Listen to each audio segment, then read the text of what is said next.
Hello বন্ধুরা, সময় এসেছে এখনই কিছু ভিন্ন করার। তো এখন কি ভিন্ন করার সময় হয়েছে, চলুন দেখে আসি। VD333 দিচ্ছে এমন একটি সুযোগ। তো মামুনি কি দিচ্ছে এত সুযোগ, বলো দেখি, আমরা একটু শুনি আবার গো। VD333 দিচ্ছে এমন একটি সুযোগ যা বদলে দিতে পারে আপনার দিন। বদলে দিব আমার দিন, তাই নাকি? কদেই তারপরে শুনি, কি বদলে দিব? গেম খেলুন, ইনকাম করুন আর প্রতিদিন হাসি মুখে সময় কাটান। তো মামুনি, শেষ পর্যন্ত এই বিজনেস তুমিও শুরু করলা।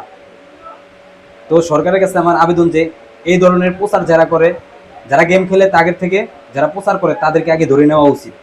নিরাপদ, সহজ আর 100% রিওয়ার্ড গ্যারান্টিড। তাহলে দেরি কেন? এখনই লগ ইন করুন VD333 এ জিতুন, উপভোগ করুন, সফল হন। তো আমার প্রিয় বন্ধুরা, সবাই তো দেখছেন আসলে দেশের ভিতরে বর্তমানে যে অবস্থা চলতেছে, যেদিকে ঢুকি মোবাইলে ঢুকলে দেখা যায় এই গেম খেলুন, ওই গেম খেলুন, এত টাকা ইনকাম করতে পারবেন। আসলে এগুলো কিন্তু সব ভুয়া। তো কেউ এগুলার ফাঁকে পড়বেন না, এগুলার ফাঁকে পড়লে আপনার মনে করেন লাইফ শেষ।